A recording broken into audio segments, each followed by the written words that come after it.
Hi, everyone, and welcome to Thursday Night Live with Rabbi Pinchas Winston. This is Yehudis Shamroff from Ramat Beit Shemesh, Israel. We welcome Rabbi Winston every Thursday night to enlighten us with words of Torah and inspiration about what's going on in current affairs through the lens of the Torah. Sponsored tonight by Israel 365 News, bringthemhome.org, which is a website you should check out if you're looking into Aliyah. Get the Torah perspective on Aliyah. You'll see videos and audio and blog posts. And also to mention another website, Rabbi Pinchas Winston, who his website is 36.org.il that I'll put on later on. And without further ado, tonight's shiur is entitled Foundations. Rabbi Pinchas Winston, welcome. Thanks. ORG, no IL. That's Israel. Oh, ORG. I'm putting. Yeah. Anyhow, I know there's some overlap with some of the classes that between this and Israel 365. So I don't know who's heard what before, and it's a lot of overlap of information. So I apologize if something sounds repetitive, but a lot of things are worth going over again, especially in the context of what's going on in the world and what's going on this week's Parsha, because we're very close to Hanukkah now, just about 2 weeks to Hanukkah, God willing. And normally, I mean, when I was growing up, I didn't have any inkling that these Torah readings were connected to Hanukkah in any way. It was much later on that I was informed of the connection and shown how deeply Hanukkah runs as a theme through these weekly Torah readings. Normally, when the Jewish holiday comes around, so we adjust the weekly reading for that holiday. For example, if it's Pesach, we stop wherever we are. We read from the Torah portion that deals with the sacrifices for the holidays of Pesach and the other holidays, etc., etc. Chanukah is one of the only holidays we actually read the Torah reading itself for that week, because it always comes up on the same parsha, the same time of year, and it has to do with Chanukah. Now, a person would say, well, first of all, how can I do with Chanukah when we know that the story of Yaakov and his brothers takes place a long, over 1,000 years, before the whole Chanukah story even unfolds. Even gets set up to unfold, and certainly, there's no direct mention of Chanukah anywhere in these parashiyot. Yet the rabbis have pointed out that they coincide because they are very well connected, very deeply connected, and just want to point out a few ideas and see how they apply to us today, especially at our very late stage of history. So there is an interesting medrash. Now, it's not this week's parsha that takes place in; it's actually next week's parsha. Next week's parsha, we know that Yaakov will have been away from home for 36 years. Last week's parsha, he took the blessings from Esav and was forced to run for his life, which he did. He went to Mesopotamia, to his uncle Lavan's house. Lavan means white, and he was anything but white. He was as black as it gets, basically. Kind of one of these sarcastic bits of humor you find in the Chumash, but he's called Lavan, or Laban in English, which sounds less so. But he goes there to be spared the wrath of Esav, and at the same time to get married. That's where he meets Rochel and Leah, and he gets his two other wives as well for all together. But the two wives are real wives, so to speak. Others are concubines. They're related to Rochel and Leah, but from them all, he has eventually 12 sons, which become the 12 tribes of the Jewish people. That's last week's parsha, and this week's parsha is actually when he meets them. He actually gets to Lavan's house. He has the dream of the ladder, right? The sulam, and the ladder basically represents the 5 levels of soul that a person has. We have 5 levels of soul: nefesh, ruach, neshama, chai, and yechida. These are Hebrew names that are worth explaining, but not right now.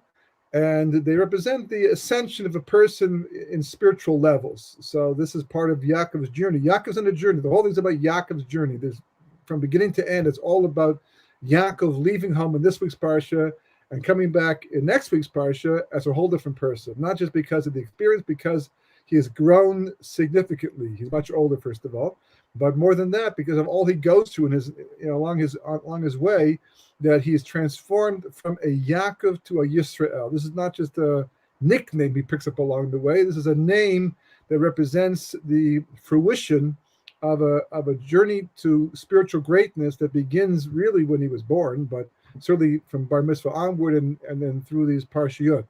So we join Yaakov Avinu at the beginning of this week's parsha on his way out of Eretz Yisrael. He did stop to learn Torah for 14 years, the rabbis point out, at the yeshiva Shem ve'Aver. Shem is the son of Noach. Aver is the grandson of Noach, the son of Shem.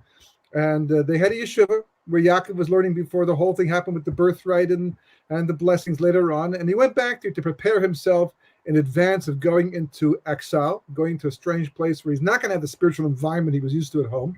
And he loads himself up with a lot of Torah and spiritual growth so that he will be able to withstand all the onslaught of anti-spirituality he's going to have to live with for 20 years in his uncle Lavan's house. And then he's on his way. Right? Of course, according to the Medrash, he actually goes to Haran, and that's already, I think, actually, my understanding, it's actually somewhere in Turkey, that far north. But anyhow, he's going to Mesopotamia, and he realizes that he did not stop at the Temple Mount, which was the place of the Akedah, a few parshas ago, where his father was almost sacrificed to God by his grandfather Abraham, Yitzchak's father. And it's a holy place. He knows it's a very holy place, and he really should not have passed up the opportunity. And then miracle happens, and it comes to meet him, and he ends up spending the night on the Temple Mount because God causes the sun to set early, so he will sleep literally at that place. And he has this fantastic dream of the ladder, which is not a very thin fireman's ladder with very skinny angels going up and down it, but rather the Gemara says it's a massive ladder. It's very, very wide, that a sefer called Tuva Aretz says actually was the border of Eretz Yisrael. The entire ladder, the sulam, so to speak, was the entire border around the land of Israel. And there were angels going up and down the entire thing all around. And the angels were very, very wide, very big angels. And he has his dream. And the angels going up, apparently are the angels of the because every nation in the world, at least of the 70 nations that came from Noach, has a ministering angel in heaven, like an intermediary, like a senator, like your governor, whatever. They represent your state, represent your community, your mayor, to act on your behalf, to take what you do and give it to where it's got to go and bring back whatever is coming to you.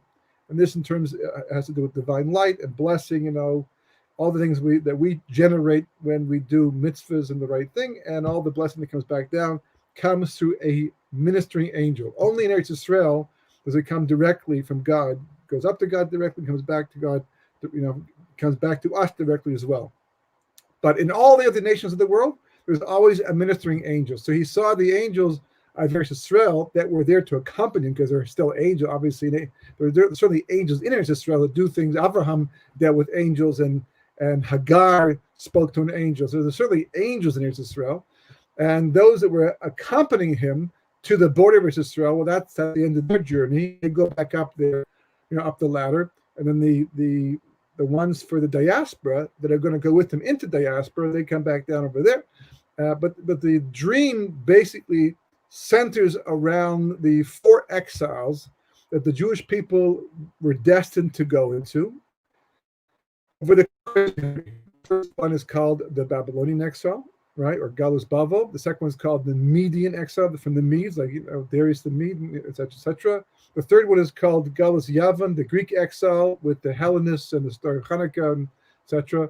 And then the fourth one is Galus Edom, or the Roman exile, which is a very, very, very long. We're still in it. Well, the truth is, it may have ended. It seems to have ended more or less officially with Kristallnacht at that time, because that was exactly 2,000 years. Pompey came into Jerusalem, and the Jewish people lost their sovereignty, and that's the way it remained for the next couple of thousand years until finally, the Holocaust came along and ended European Jewry for the most part, and we went to Israel. But Hashem, we got our sovereignty back. We're not fully free, because we're still obligated to the nations of the world, so beholden to the nice of America and other. We can't do everything we want the way we want to do it, but it's certainly a lot freer than we were over the last couple thousands of years. And it says that the Sar Shel Bavel, the ministering angel of Babylonia, went up 52 rungs and then came back down again, symbolizing that the Babylonian exile was only going to last 52 years, because What happened was basically the Babylonians conquered the Beis Hamikdash. They conquered Eretz Yisrael, destroyed the Beis Hamikdash, exiled the Jewish people, and then the Persians came in and conquered the Babylonians. And that happened after 52 years of exile with Koresh or Cyrus. And he was the one who allowed the Jewish people to go back to Eretz Yisrael to rebuild the temple for a couple of years before finally rescinding that offer. And then the next one went up 18 rungs, I believe it was, to, that was the Medes. And then finally, the Greek exile lasted 180 years. So therefore, they were 180 rungs that the angel went up before coming back down again. And finally, the ministering angel of Rome, of Edom, right, he was the last one to go up. And he went up and went up and went up and went up and basically almost didn't come down. I mean, the way the Medrash paints the picture, it's as if it doesn't come down. Other Medrashim says it does come down, but after going up a lot of rungs, 2,000 rungs at least, probably. And then he woke up. This is the prophecy that he had about the 4 exiles. The Medrash actually adds something else that you don't hear so often, but it's a very important part of the story. So then God turns to Yaakov and he says, you climb the ladder now. This is all a dream. It's all prophecy. It's not physical, right? It's all taking place in his mind. It's not a dream like we have dreams today. Dreams today, basically, just a bunch of thoughts floating in our heads. It's kind of hard to call it prophecy.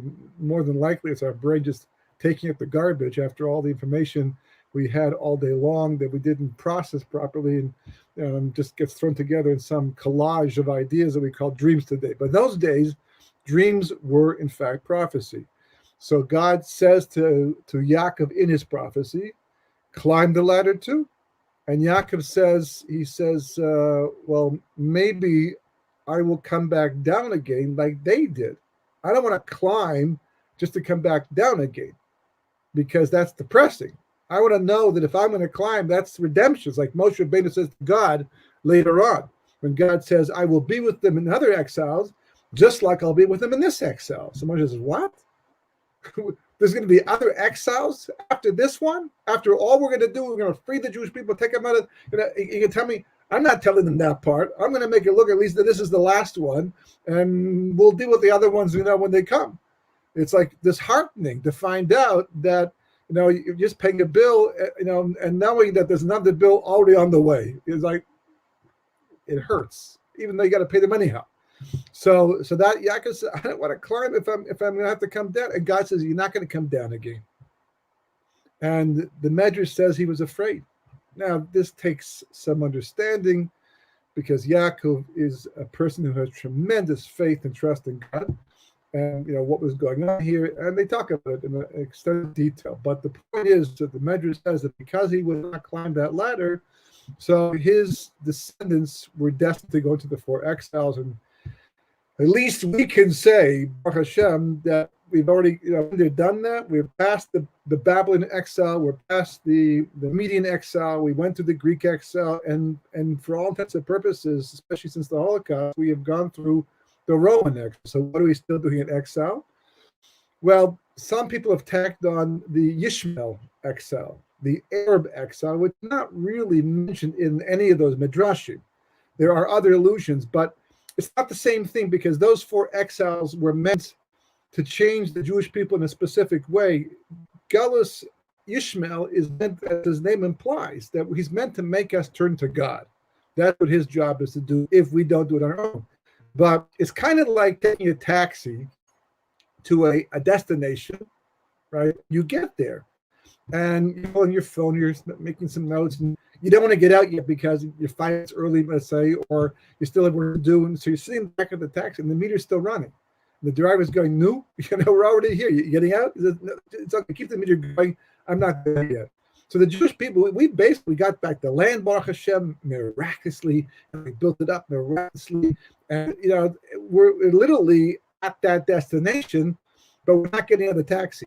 And as a result of that, the meter's still running, and we're running. So that's where Yishmael comes in. His job is to get us out of the taxi. It's like the guy who walks up, bangs in the window. Is this free? Is this open? And by that point, the taxi driver goes, you got to get out. I mean, I got to take another fare, right? So anyhow, that's the basic idea. So Yaakov doesn't climb. As a result of that, we're forced to go into these 4 exiles. Okay, it's already to the end, and hopefully that the redemption is momentarily away without any more suffering, because we've had enough as far as we're concerned. But remains to be seen. He wakes up the next morning and whoa, like what a dream! And I had no idea that this place was. I mean, I knew it was holy. That's why I wanted to come back here to pray, right? But this is like the house of God, and it will be, because the temples will be built here in the future, God willing, right? Or they already were in the next one, God willing. And it's the gate of heaven, Shar Shemayim. It's the gate of heaven. And if I'd known that, I would never have slept here, because it's such a holy place. You don't sleep in the temple like that. But God, of course, arranged it and wanted it, and that's why the whole thing happened, because He wanted this dream to take place. And he gets up, and then he anoints, this Matseva, and he, why? Because he's so amazed by the whole thing, and before he's going into the exile, he built this monument to what happened. And as a sign of his oath he took that he would, always do the right thing, and God will be his God, and God will bring him back to Israel eventually when it's all said and done. And where did he get the oil from? Because he didn't have any property. How do we know that? Because it says, as Rashi brings down this week's parsha, when Yaakov was running away, Esav sent his son Eliphaz to kill his uncle Yaakov. And Eliphaz actually caught up to Yaakov while he was bathing in a river. And Yaakov saw him, and Eliphaz says, I have a problem, because I need to kill you, because I have to honor my father's command, honor your father and mother. Not really, but that's what he thinks. Very distorted perspective on the mitzvah of honoring your father and mother. I have to honor my father. On the other hand, my grandfather Yitzchak would have none of this, and I was close to him too. So I've got this dilemma where my grandfather, would never allow me to do this thing, and yet my father's commanding it of me. So what do I do? So Yaakov says, well, one day they're going to teach in the Gemara that a poor person is like a dead person. Okay, So he says, I'll tell you, take all of my belongings, everything that I have here, right? Money, you name it, and I'll be broke, completely broke. And you can go back and tell your father he killed me, because basically I'll be a poor person. It's like I died, and you won't have to anger upset your grandfather, because he would have actually killed me in the end. So Eliphaz goes for that, and he takes and runs off. So Yaakov had no possessions, no belongings in the end. That's why when he meets up with Lavan keeps checking him because when Eliezer came from Rivka in Parshas Chaya Sarah, he had all kinds of bracelets and jewelry and money and gifts. Right, so he figured that's the tradition, which seems to be, because that's what people do today when they marry after the kids, all kinds of gifts, and this, he's looking all over. He even checks his mouth. That maybe he's hiding the jewels in his mouth, but he has nothing, because he would have had something, but Eliphaz took all of that in the end. So where do you get the oil from? He's on the Temple Mount. There's no stores open yet in Jerusalem at that point in time to buy Shem and Zayis, or at least he wasn't at them. So where do you get the oil from? We don't know. It seems like we don't know. The Torah just says he anointed the Matseva. I mean, it's amazing how many times you just read it over and over again and never stop to ask the question, where do you get the oil from? He certainly didn't squeeze it from the olives that might have been growing close by. We don't know this until next week, the answer to this question from the Medrash. Because in next week's Parsha, another very famous episode, on his way back to confront Esav, right? He's now been away from home for 34 years, 14 years in the yeshiva Shem and Aver, and then 20 more years, 7 years working for Rochel, but he got Leah, 7 more years for Rochel, like he should have, 14 years, 6 years to earn a living and make some money before going back, and 20 years altogether, plus 2 years journey, so 34 years. He's meeting Esav along the way after 34 years, and they have their confrontation. It ends peacefully, miraculously, because Esav did try to butt into his neck, but God turned into marble. There's lots of midrash and lots of background information here. But anyhow, they seem to get along relatively well. Esav seems to have moved on past the blessings, right? But the night before, he had his famous fight with the stranger, right? Which was the angel. The angel was called the Sar Shel Esav, the angel of Esav, Sitrachra actually. And he fought the entire night, which represents exile. And the morning light comes up, and that represents, redemption, right? And he says to the angel, "What's your name?" The angel says, "No, we don't have a name. We only have missions, right? My name is defined by what I'm doing. But I'll tell you what, your name is going to change, right? What are you called now?" I mean, I know, but I'll ask you anyhow. What are you called now? "My name is Yaakov." "No longer shall you be called Yaakov. You are now going to be called Yisrael," or at least after Shem, when God does it later on. But you'll be called Yisrael because you struggled with angels and with men, and you prevailed, and somehow the name Yisrael, Sar, minister, it alludes to all this idea. He becomes this new person called Yisrael. Now, before that happened, he was moving his entire family across the Yabok River. They were very close to Israel. They were at a northern tributary of the Jordan River, and he had to schlep everybody across the river. And he did it in shifts. I don't know who helped him. He had, this point in time, he had 11 sons. Benjamin was not yet born. This was still coming up, right? But he had 11 sons. They're still young, though, quite young. But he was doing most of the heavy labor, and going back more, schlepping something. To finally, the day ended more or less, and he went back for one more thing. You're moving your house, and you find all the stuff in the closet you couldn't find for years, buried under stuff. And do I pack it? Do I take it? Not take it? So he went back for the famous pach katan, literally small jar. A small jar. He goes back. Have you ever done something that literally seems so insignificant, and maybe you shouldn't even do it? And you do it anyhow, and because you did that one thing, right? Boom! All kinds of things happen because of it. You say, "Boy, that small little thing led to so much. I cannot believe it." If it's good stuff, great. If it's bad stuff, it's like. I can't. If only I had not done that small little thing that seems so insignificant, that was not absolutely necessary. Yaakov goes back for a small little jar after moving everything across the river. His entire family is all by himself, and he meets this stranger, right, who is in fact the angel, and he fights the entire night. And he gets injured and get a nasha, his sciatic nerve, his hip joint, with his hip sockets like that, and walks away limping, etc., etc. And then next he meets Esau, all because he goes back for a small little jar. And it's like, what's the significance of all of that? So, from the Torah, you don't get that significance. You don't even pay much attention to it. But there's a medrash from a sefer called Yalkut Raveni, which is a collection of various different midrashim. Some of them a little more obscure than others. And in there, this is the only place I ever saw this. In there, they ask the question. Well, first of all, they say, "Do you know why he went back for the small little jar?" It wasn't just a small little. It wasn't really the jar he was going back for. It was the contents of the jar. We're never told what the contents of the jar are in the story. In the medrash, we are shemen zayis, olive oil. That he went back. Okay, listen.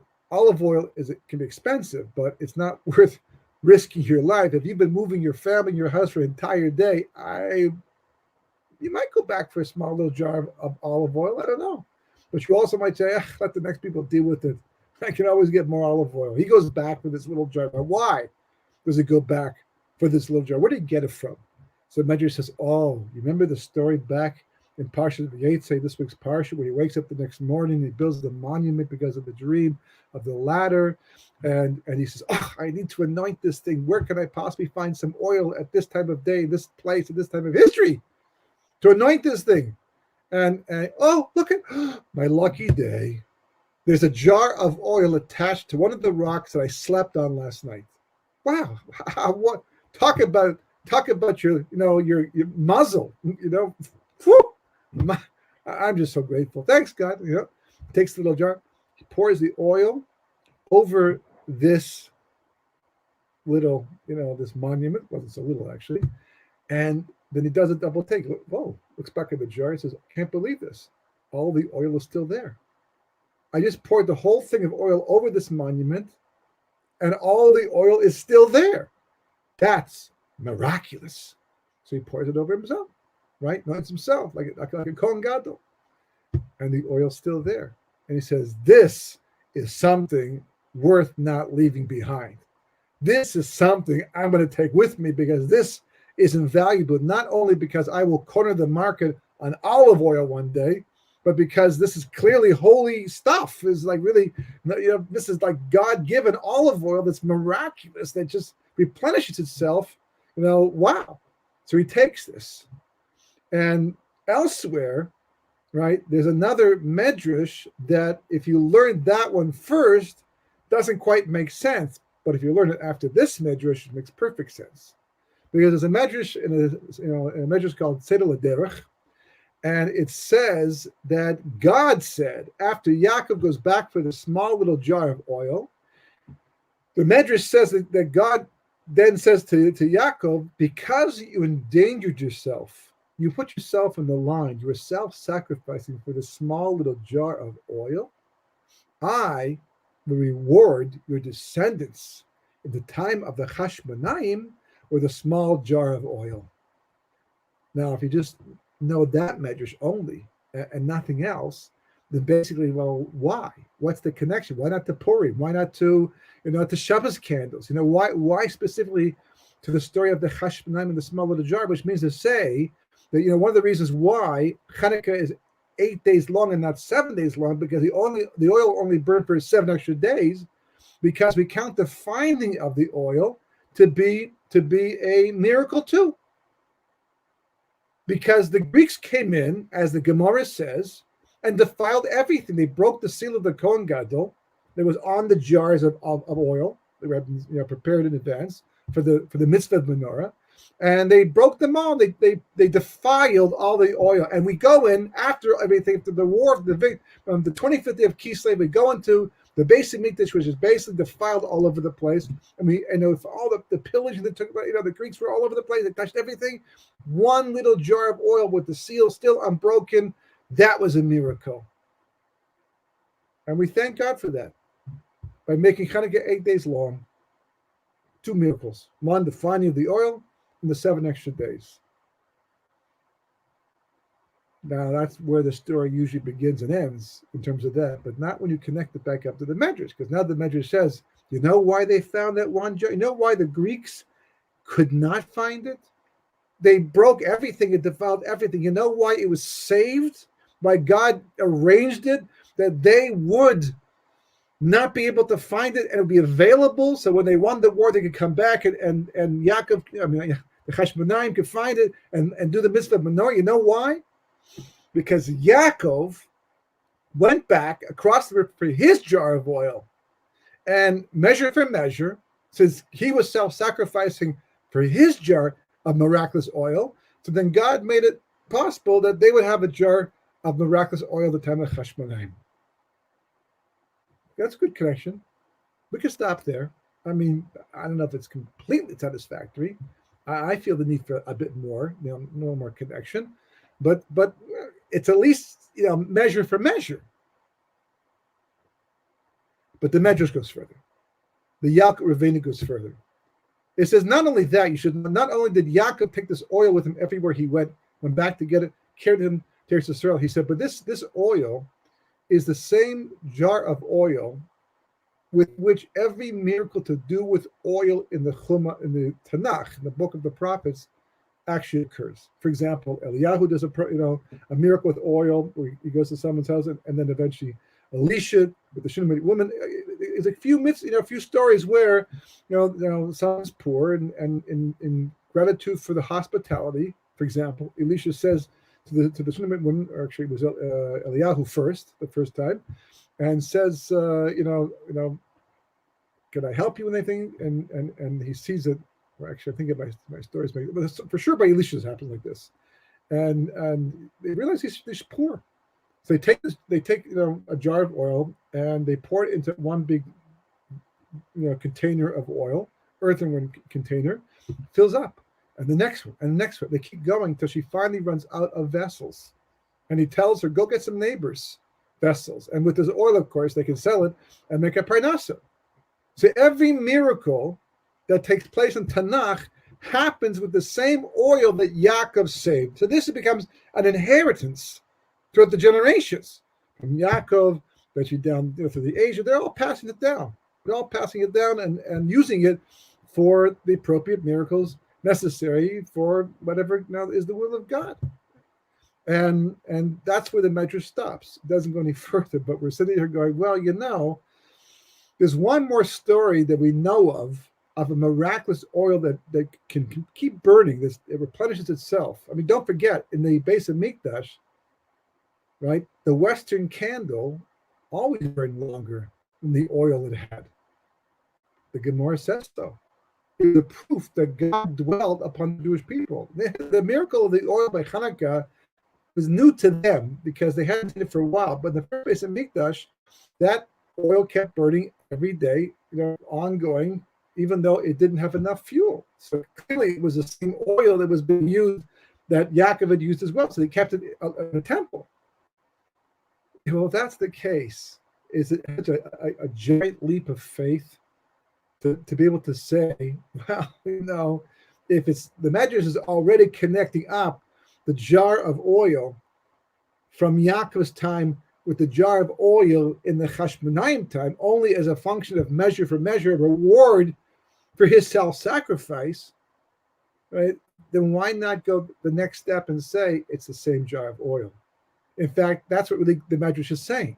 Because you went back with that jar of oil and you kept it in the family, it's going to be passed down.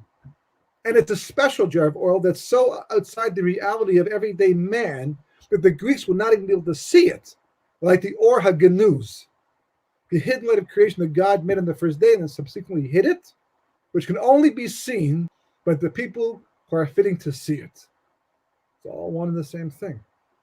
So in a sense, not even in a sense, it's really a reality that the miracle of Hanukkah really begins in this week's Parsha. Well, that's not even true. It really begins in Parshas Bereshis.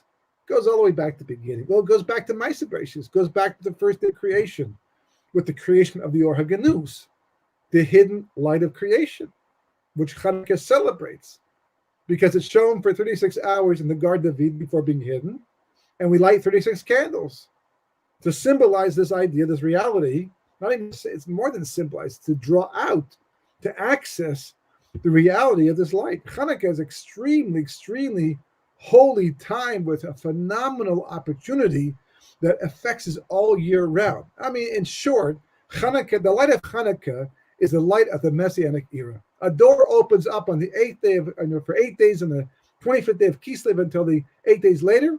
That is that light. Just like Pesach is the light of the time in the future, called the resurrection of the dead, and Purim even later in history, levels of the world to come. The lights of the holidays that we celebrate, that we access, if you know how to do it properly and you observe it properly. So these are lights that belong to different periods of time. So to which period of time does the light of Hanukkah belong to? Well, the light of Mashiach. So that's why when Adam Harishon, the first man and the first woman, Chava, they make the mistake of eating from the tree of knowledge of good and evil, God comes and says, Ayeka. One word, which is not even a word. No one says Ayeka. Who uses the word Ayeka? Go look in the dictionary for the word Ayeka. Eicha, you'll find it. That's fine. How, right? There's a sefer called Eicha. In Tanakh, Lamentations, called Eicha, which we read on Tisha B'Av, but not Ayeka. But how is Ayeka translated? Where are you? Because they were hiding. They ate, they got embarrassed, they hid in the bushes. God came looking for them, and God says Ayeka. But as the Medrash points out, Ayeka is not a word, it's meant as a gematria. The gematria of Ayeka is 36. So in a sense, God's saying to Adam 36. What's that supposed to mean? We're talking codes now? Right? It's like, it's God saying the whole point of your being created is to reveal this hidden light of creation. That's your job. I mean, I made you to use your free will to extract the light that's hidden in creation, to bring it out and reveal it to the rest of the world, because then the world becomes rectified. Summed up by the verse in Zechariah that says that God will be king over the entire world, and on that day, God will be one, and his name will be one. Well, using that as a yardstick, as a measuring stick, where's the world holding with that right now? Is God king over the entire earth? Far from it. Is he one in the minds of men? Right? Is his name one? No. I mean, even people who believe in him are not consistent with the reality of God's oneness. Yeah, we talk the talk, but we're not always walking the walk. You have to trust in God, but do I trust him when I should? It's hard. It's like, it really takes an act of faith, and I don't know if I have that. And we get fooled by the world around us and drawn into the events of history and the things that people say and what they do and how they act, and we forget it's all from God.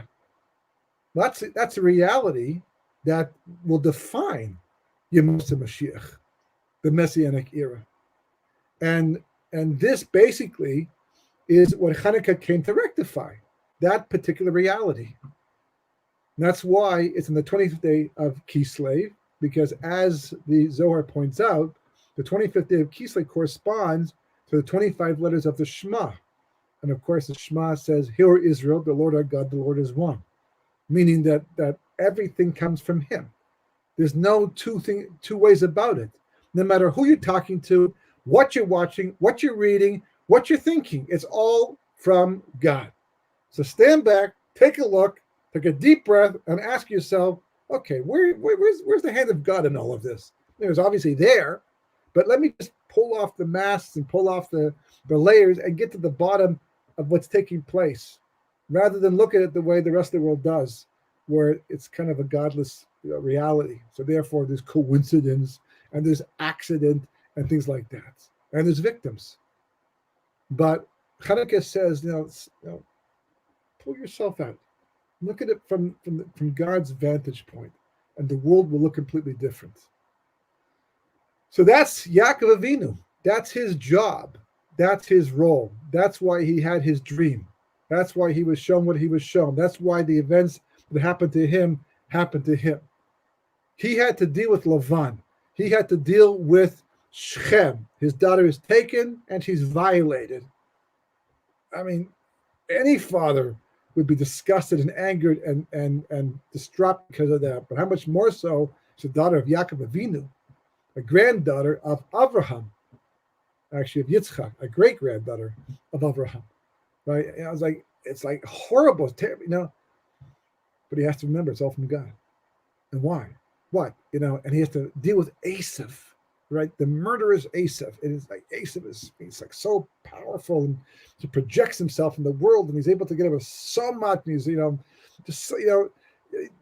a cheater. He's like worst kind of cheater. He rigs everything. It's like, and it's so easy to be, fooled by the power he seems to have. And yet Yaakov has to look at Esav and say, this is also God. God's working through him to get to me. And Lavan, right? There's Lavan in all of this.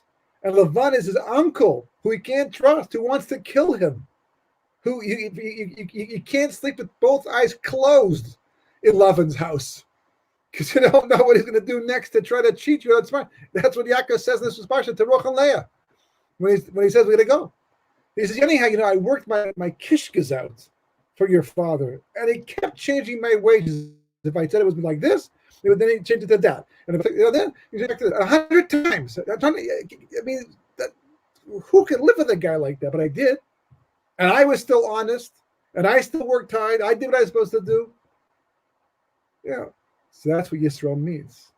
Yisrael is somebody who can live in this world and experience all that we experience. I mean, it's always been a distracting world and a distracting life, but never as much as today. And there's just so many, especially with social media. Social media is like the world of communication has just become more intrusive and more intrusive. And we all justify it by the convenience and the way we're able to move things and accomplish things and save things. And it's got its great side, without question.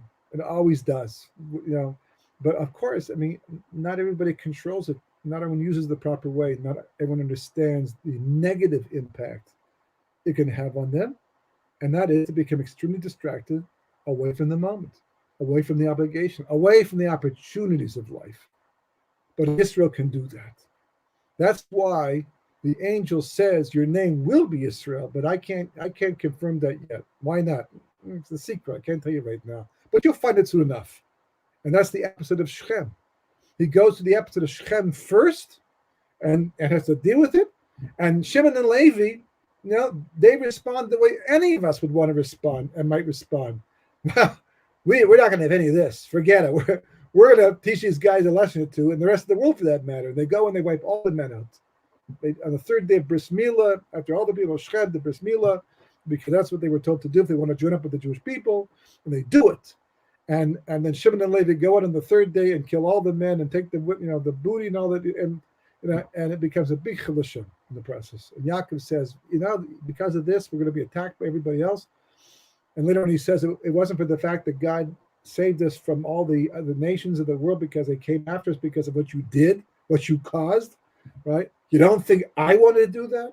You don't think I was angry? She's my daughter. She's your sister, but she's my daughter. And believe me, I was able to roll up that huge rock, off the well when I first met Rocha. So I've got the koyach, and I've got the prophecy, and I've got the miraculous strength. I could do it all, but I didn't do it because I read the situation from a bigger vantage point, and it told me not to. But you went ahead and did this thing, and now I'm going to deal with those situations. And after that, God said, now you're Yisrael.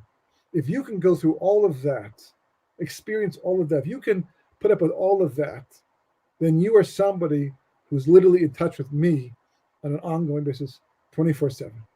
And you deserve to be the father of the Jewish people. And you deserve to be called Yisrael from this point onward. And he was. And the oil that's a tribute to him, beginning with the dream of this week's Parsha, passed down through all the generations to Chanukah. It's all about that. It's all about that. Because the Misyavnim, the Hellenists, at the time of Chanukah, what was their whole thing? That the Torah is antiquated.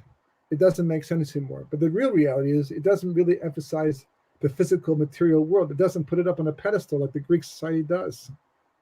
It forces you to have to work on yourself and become a better person. Not interested in it. This seems like a more fun way to approach life. It's a Yaakov way, but not a Yisrael way. And this is what the oil in this week's Parsha that he finds represents, and that's what it's going to symbolize the time of Chanukah. And you learn something very important from all of it.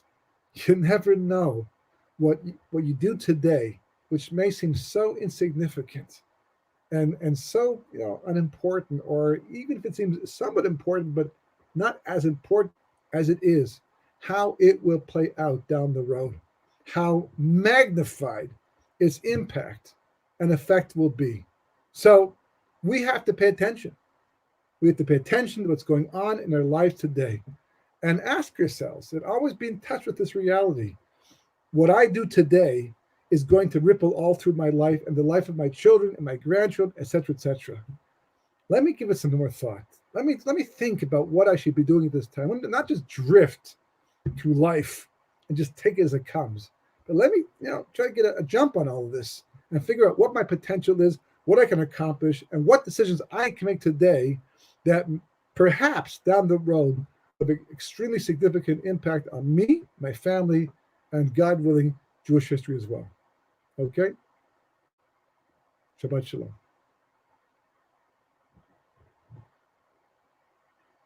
You're muted. I think you're muted.